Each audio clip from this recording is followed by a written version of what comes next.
Thank you for tuning in to the GSMC Deadball Sports Podcast, brought to you by the GSMC Sports Network. We have a great show for you today.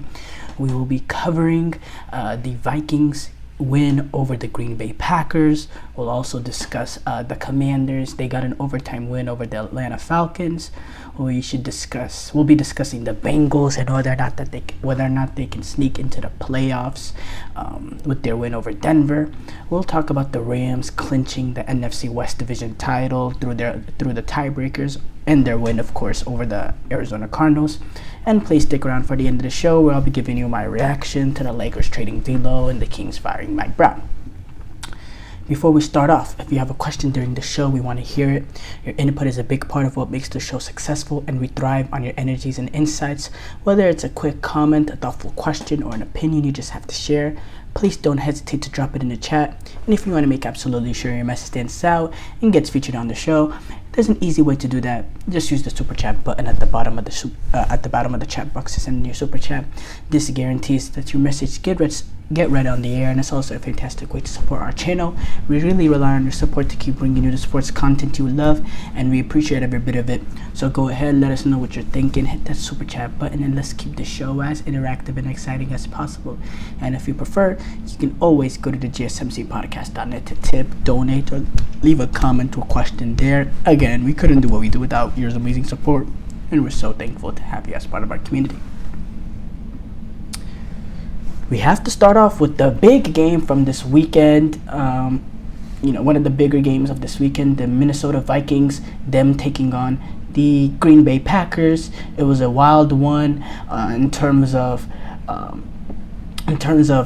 one team coming in with 13 wins, the other team, with 11 wins, trying to improve their seeding as much as possible. It was a really high stakes game for both teams. Minnesota, they needed it to keep their bid for that number one seed alive into week 18, which they now find themselves in a win and get the number one seed sort of scenario, which is crazy. The fact that they're 14-2 and they still have not, and they still need to win their final game just to get the one seed. But that's just how competitive that top of the NFC has been between them, the Philadelphia Eagles as well, and then obviously the Detroit Lions, who have the inside track to finish as the number one seed. But Green Bay, they got the win. Minnesota, they got the win, and Sam Darnold played one hell of a game. 33 of 43, 377 yards, 3 touchdowns. Had an interception, and the interception, was his fault.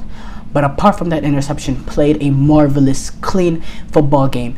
And look, I have to say, what Sam Darnold has done, even in the big important games like this game as well, some of the big time performances he has had has been absolutely sensational. He's really took it into the next level. And you're looking at his stat line in terms of this season, the fact that he's done what he's done throwing the ball. You have to look at the numbers. He's thrown for 4,153 yards, 35 touchdowns, 12 interceptions, 106.4 quarterback rating on the season. He's 14-2. He has the opportunity to play for the number one seed in week 18 in a win or go home scenario. Why is he not a firm? He isn't, people mention him here and there as an MVP candidate, but when you hear MVP, you're hearing Lamar, you're hearing Josh Allen, and you're also hearing to an extent to Joe Burrow. But this guy has had a marvelous season. His team is 14-2. He has more wins than Josh Allen and Lamar Jackson, and a lot more wins than Joe Burrow. He has a chance to get that ultimate validation, the ultimate regular season validation, in getting that one seed. And even if they don't win the Lions, still had a marvelous win. Still had 14 wins on the season. Why is Sam Darnold not up there in terms of the MVP race? Why is he not a firm candidate or a potential favorite? He's just, he's one of those. He's, top 5 looking, outside, or top 3 outside looking in. He's not even really clearly in the top 3. A lot of people have him in that 4, 5, 6 range. I just don't understand it. He's just been absolutely sensational, been so consistent. And he's not going to have a chance to win any sort of award because they curbed their rule of comeback player of the year, going to somebody more who didn't really play last season, compared to someone who, was a backup and now became a starter. It's different when it's injury and all that. They kind of curbed it. So but he's been absolutely sensational. And he's been a huge part of this Vikings team. And also his play puts Vikings in it puts the Vikings in a very, very, very odd position in this upcoming summer, this upcoming off season, with the likes of JJ McCarthy sitting on the bench. Sam Darnold, so he's going to be up for a contract. From how he played this season, he's going to have a right to ask for a good amount of money, a lot of money, just based on the performances and his consistency. The way he has produced, he's been great. He's been absolutely great. So why can't he ask for a $50 million contract, somewhere in that range, from some of the money that we see is throwing at quarterbacks? So the Vikings, they have, a lot of people, even in the media, they say it's the clear answer is to keep Sam Darnold and build around him. But you did draft JJ McCarthy high in the first round, sitting there on the bench. For me, it's a tough, difficult decision to make, because you're betting on someone based on 1 year in production. If you keep Sam Darnold rather than the rookie you brought on, you drafted to be the future of your franchise. Who, keep in mind, it's not like he played a little bit and didn't really show the greatest and got benched or anything. This is a guy that hasn't played NFL football yet. He tore his meniscus and he missed his entire rookie season. So for me, that's a very, very complicated situation for Minnesota to handle in the offseason. But let's not get ahead of ourselves. Minnesota now, with the way that, by the way, this game, look, it was a one-possession game, yes. But to be honest, it really wasn't that close. I mean, Packers were hanging on at certain moments. They were down 20-3. Minnesota had the ball up 20-3. In that third quarter, with the chance to essentially put the game away then and there. Sam Darnold throws that interception that gives the Packers that opportunity to have that short drive of a touchdown. And then whenever the Packers defense needed to make a stop, right after that, the Packers defense couldn't make a stop. This game wasn't really that close. Minnesota, they were doing whatever they needed to do. They were very efficient on third down. They were getting it done. That Packers offense lacked a little bit of explosiveness. Didn't really have the cutting edge as well. They had an opportunity on fourth down earlier to keep the game closer, or to keep to get in and get a touchdown on a 4th and 2 and approaching the red zone. They're not able to get it. Jordan Love is not able to connect. I believe it was with Reed. I believe. I may be wrong, but again, overall, the Vikings just outplayed them.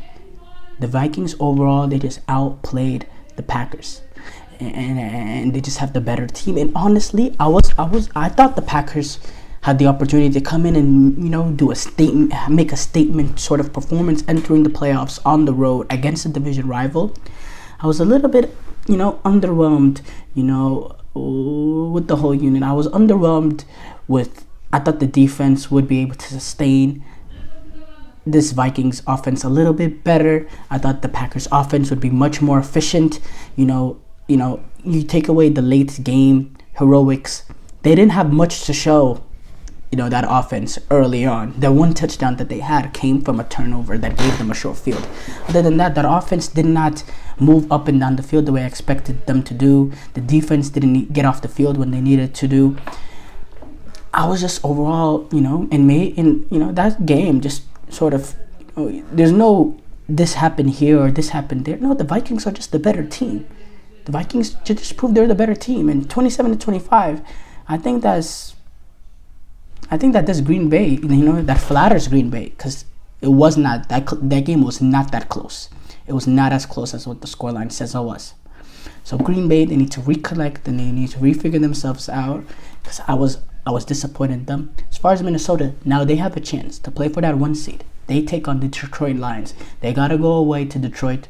It was flexed. It was the Sunday night game. It decides the 1 seed.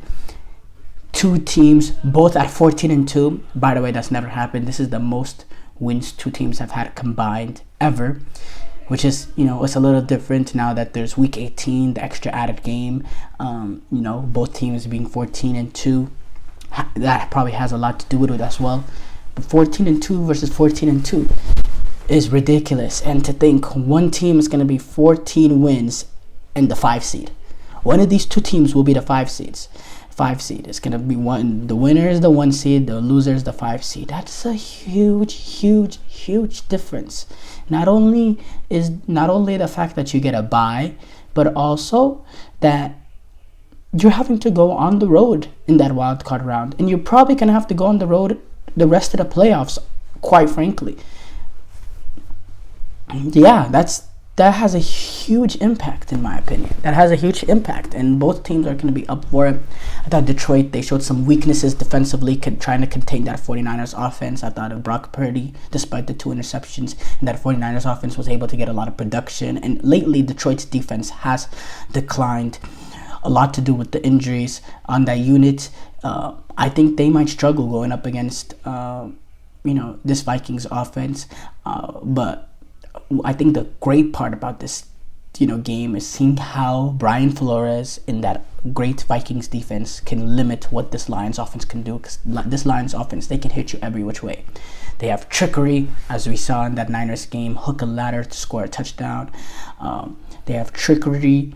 They are physically dominant up front. They can run the ball really well. They have a good balance of physicality and finesse. Jared Goff is the perfect quarterback for that system, making the plays when he needs to.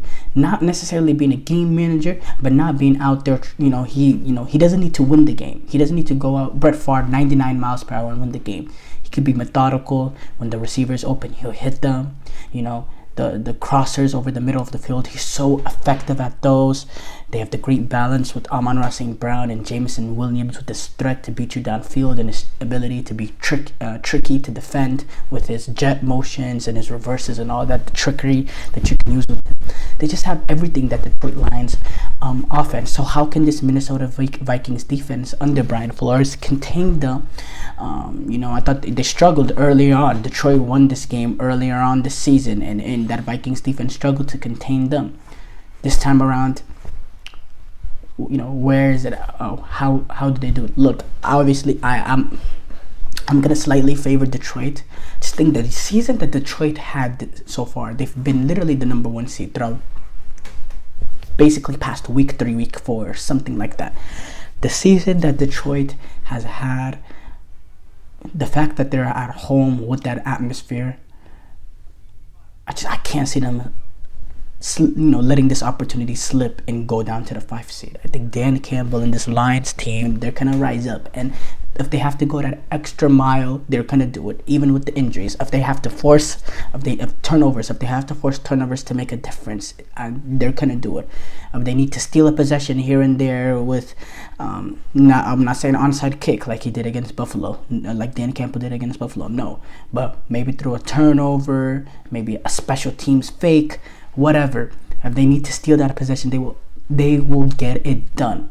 And they have to get it done, because I think the proposition of them reaching the Super Bowl with how injured they are compared to the 1 seed and the 5 seed is 2 different ball games, and it completely changes the story for Detroit if they're the 5 seed. And I think Detroit needs this a little bit more because of the injuries that they're facing.